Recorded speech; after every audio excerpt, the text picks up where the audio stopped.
to the garden.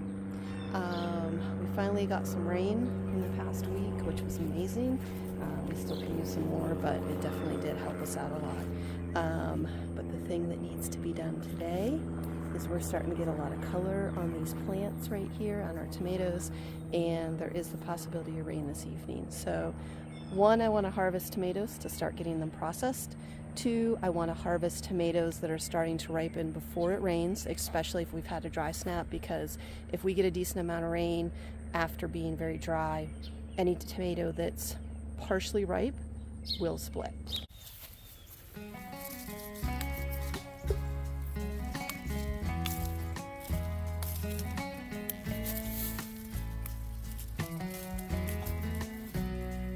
Now let's garden our bowl of tomatoes here.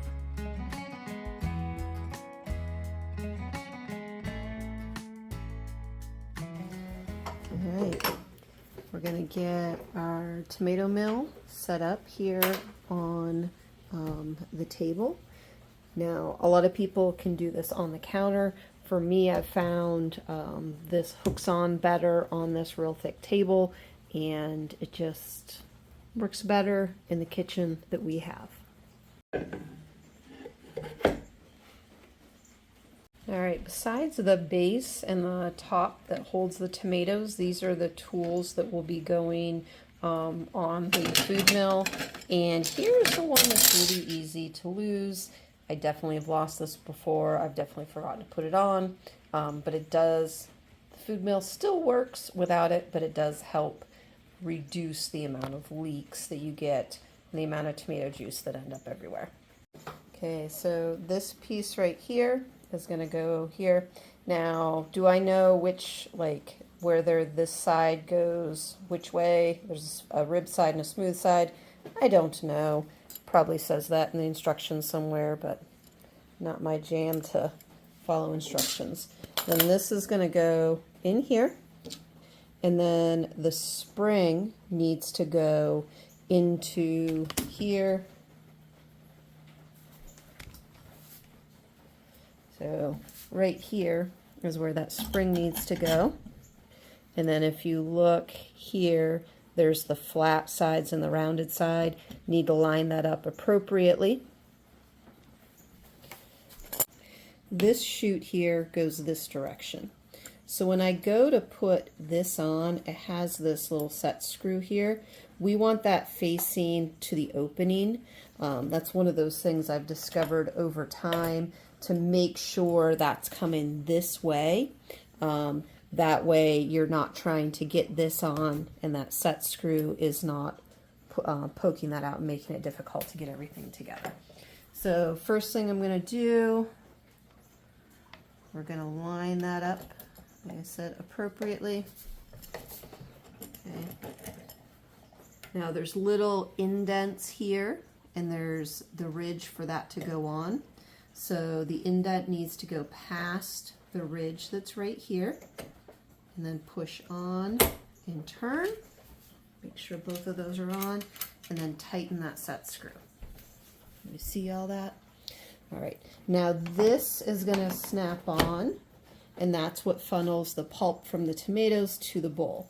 Now you notice for me, I put this very close to the edge. What I'm going to do is bring a stool over here. You can't see the stool, this stool, and put a big pot there. I found that works well because then it can go straight into the pot that I'm going to cook the tomatoes down on, and less dishes to do later by having like one bowl to catch and then another bowl or another pot to boil in. Now this piece right here, this is the one that always seems to break. I have decided that for this model, I won't put these pieces in the dishwasher anymore. I have in the past, and I think that does weaken them. This is going to go on here, and this is where like the skins, the cores, the seeds come out to be able to be composted. If I purchase another one of these mills, I am going to try to get as many stainless steel parts as possible. So this one's going to work fine for quite some time. I've had it 2 or 3 years, We put a decent amount of tomatoes through it, but this will last quite a while. But the next one I purchase, as much stainless steel and as little plastic as possible, and then that one might last me forever if I find that.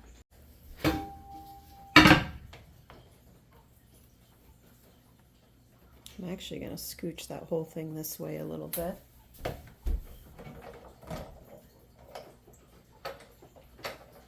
That can shuttle right into there. All right, so overall setup, we've got our mill set up, our vessel to catch the pulp, our vessel to catch the seeds, skins, cores, cutting board, and to colander tomatoes. I rinse those off.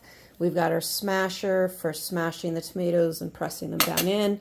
And I've got the crank that I haven't put on yet because I'm not ready to start cranking. This is one of those things, have lots and lots of towels available. Just it seems like when you're canning, processing anything out of the garden, you're washing your hands a bunch, you're rinsing the products, there's just water everywhere. Make sure you're starting your processing with lots of clean kitchen towels. Now these are the books I use as my guidelines. This one, the copyright date goes back to 1999, so that's my older one. This is 2017, so it seems like about every 10 to 20 years, not a bad idea to get an updated version. There's probably other things out there that work just as well or better. This is just what I'm comfortable with. There's a lot of recipes, guidelines, tips, things like that in here just in terms of the food safety and that kind of thing. So that is the Ball Blue Book Preserving Guide. It is what I have used primarily in over 20 years of canning. All right, so this is one of those things, I'm fairly lost actually at the moment because my girls are visiting their grandma and grandpa out of state, and so I don't have my girls to help me. They love helping with tomatoes to the point that a lot of times I don't get to do this part. Like I just get things set up and just kind of facilitate, and I'm around like cleaning and answering questions. So I'm a little bit lost at the moment. So again, towel, lots of bowls. This is what's catching compost, plate underneath the colander to catch the water. There's just water everywhere when you're, like I said, you're washing the produce, you're washing your hands. If you're doing a water bath canner, or I think any canner, there's water, there's steam. So first thing I'm going to do is I'm just going to cut up my tomatoes. Now what I typically do is just leave most of it on. Honestly, if there's anything that looks bad, I cut that off and compost it. But I usually, actually, let's just bring you over here. Okay. All right, so when it's time to cut these, like if I have a bigger tomato like this that has the stem on, what I'll usually do is just cut around it. And then these pieces go in. You can cut them a little bit smaller if you wish. It does sometimes make it a little bit easier. They're going into the mill. And then I'm just going to cut that part off, kind of the base, and that's going to go in there.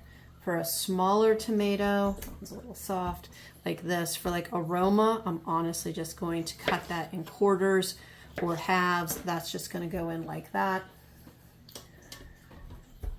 Now this one has like a little crack. Now decide what you're comfortable with there. It does say instructions to don't use anything that has blemishes on it. I've been fine, but make your own judgment call there. And I will keep going on this until I have a full funnel of tomatoes. Now this one, I took the stem off, so everything's going in here. Like right here, we've got a crack. I'll take that off and then just kind of roughly chop that up.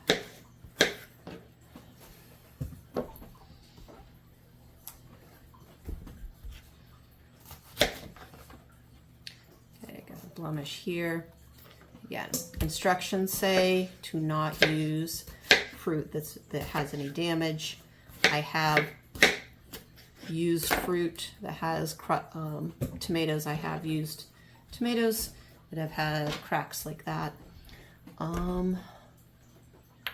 Judgment call on your part there. Probably looks like my knife could use sharpen, but at the moment we're just rolling. So you can already see there's some liquid already just dripping out on its own. So here is the masher where we're going to apply some pressure with that. Getting the handle in here. Okay, it shows you the direction right on here as to which way to crank. And I'm just going to put some gentle pressure on.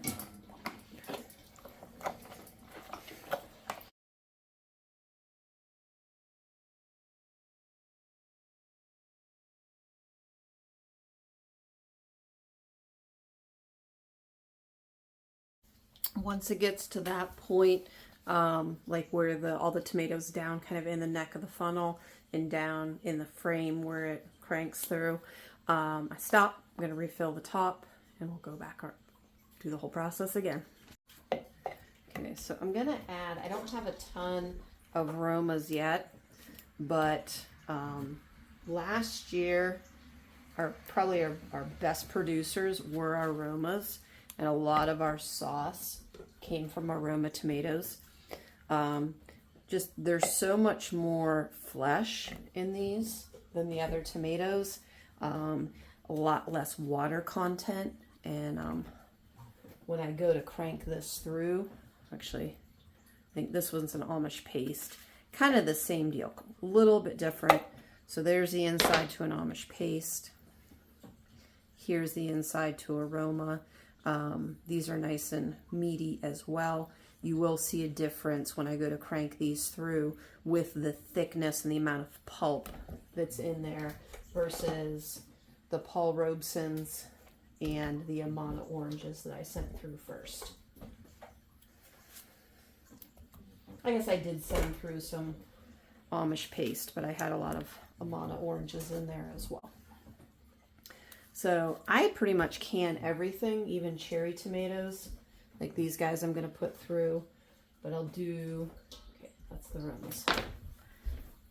Let's crank those through so you can kind of see the difference. I'm just going to put you right there, and you'll be able to see the difference here opposed to what we had to start with. Initially, we're going to kind of clear through the crank.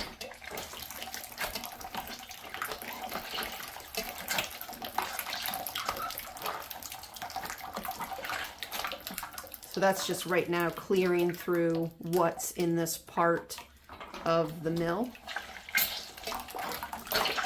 Now, there we go.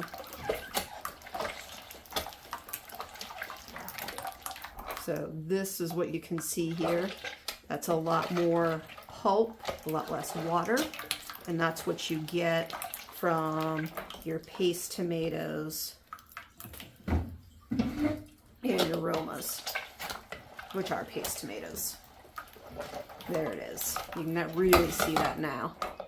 How much thicker, and how much less water there is to boil off if you have mainly paste or paste, aromas, Amish paste, things that are specifically grown for sauce.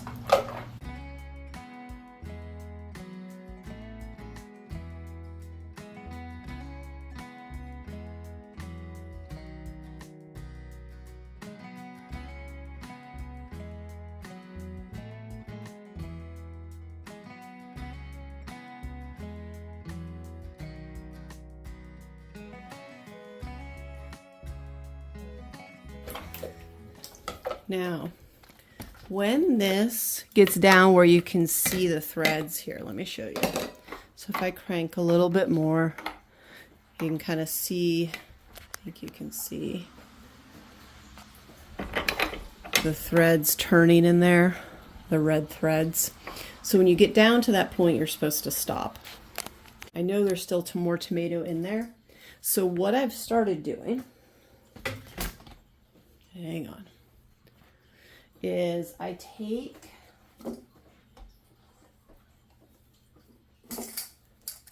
the seeds, these are the seeds and the skins that went through, and I just run them through again. So that just pushes any of the pulp or juice that's still in there out. So I'm not just composting that because I'm supposed to stop before I've run everything through. So I just run those skins and seeds through again, push the pulp. I think you can see it right there on the edge. Push more juice and pulp that's stuck in there out.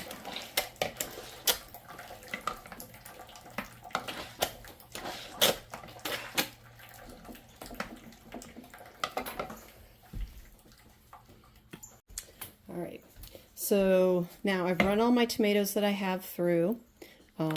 There's always going to be like a little bit of pulp and juice on the tray here. And then there's also a lot stuck to here. So what I'll usually do is come through with a rubber or silicone spatula and just kind of scrape that off and get some of that down into the pot.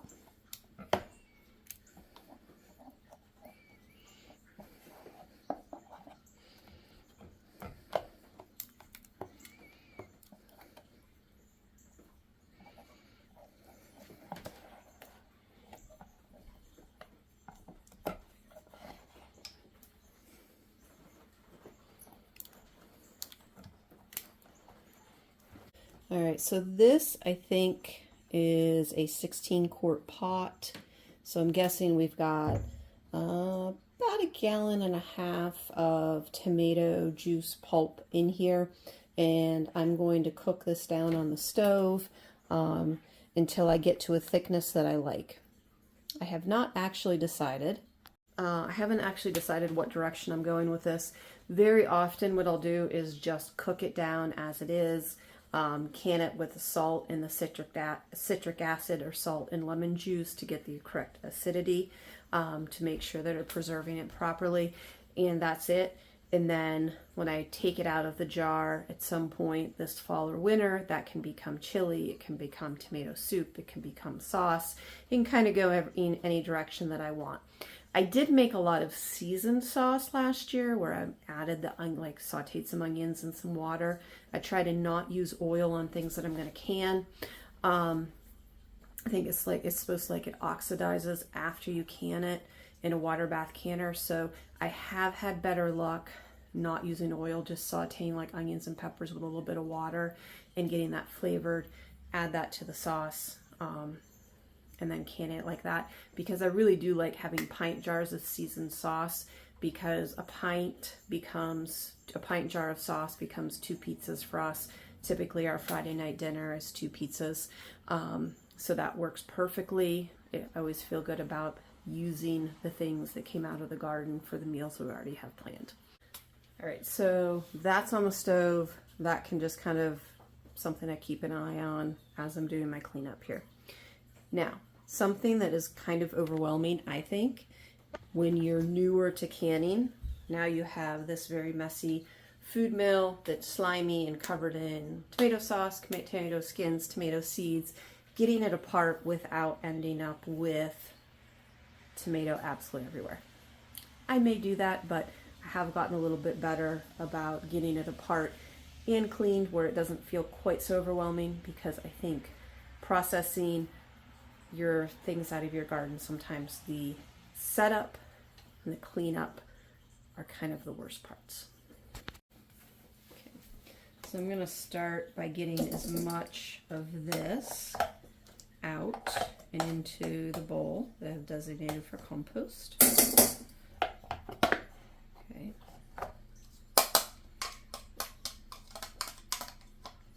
So this piece is going in the hot soapy water.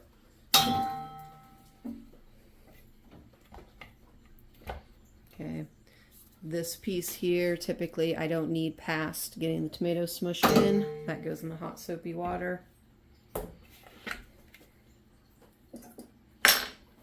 Okay, just getting this through as much of the skin in the seeds that can just go straight into compost versus ending up like needing in the wash water or needing to get cleaned out of the bottom of the sink. I think the better. So that was pretty good there.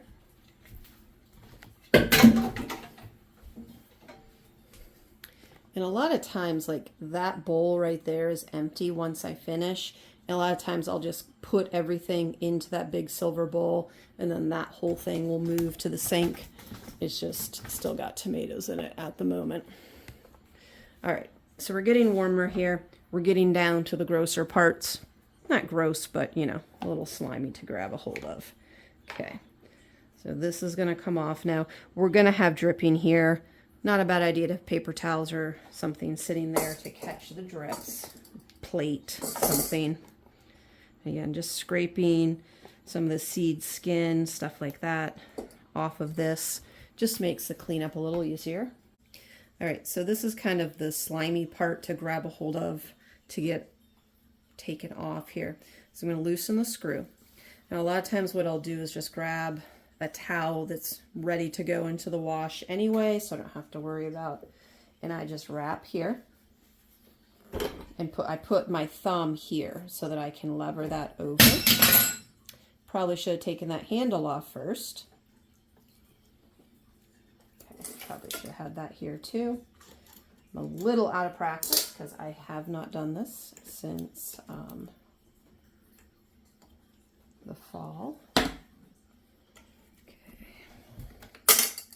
So I'm just coming in here with my spoon. Getting the pieces that are stuck in the back there. I could take it off and dump it, but this is what we're doing at the moment. Okay. Unscrewing this part from here.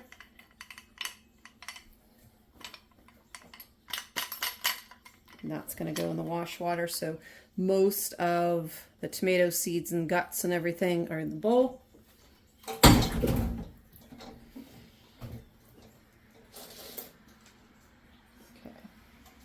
Now keep an eye, this is what's easy to lose, that little rubber gasket, so kind of be aware of that as you're taking things apart. Okay.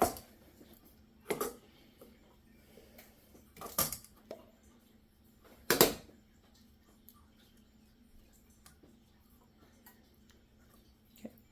Notice I have a plate here that I'm setting this stuff on. It's good to have a bowl or a plate that can kind of receive that, because then it's just the bowl or plate can go in the dishwasher or the wash water. Less stuff to wipe up later. So I'm just going to clean out these threads.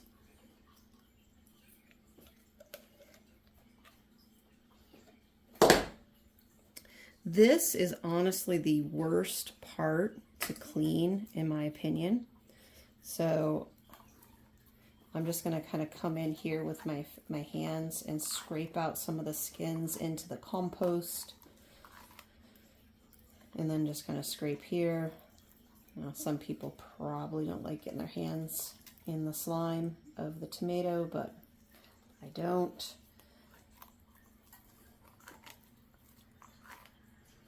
Again, and this is just an effort to end up with probably this if you don't want to get your hands as involved as mine are at the moment. I'm just trying to get less stuff in the sink to have to clean out later. Just more stuff that can go straight into compost out in the chicken run for them to scrape into the deep bedding and convert this back into garden soil.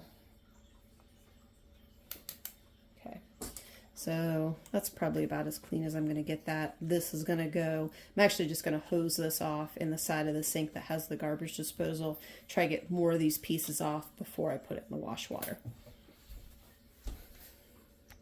All right, so here is what's going to be going into compost. This bowl, this colander was what was full, so this is the amount that's going to go to compost from the amount that was in here.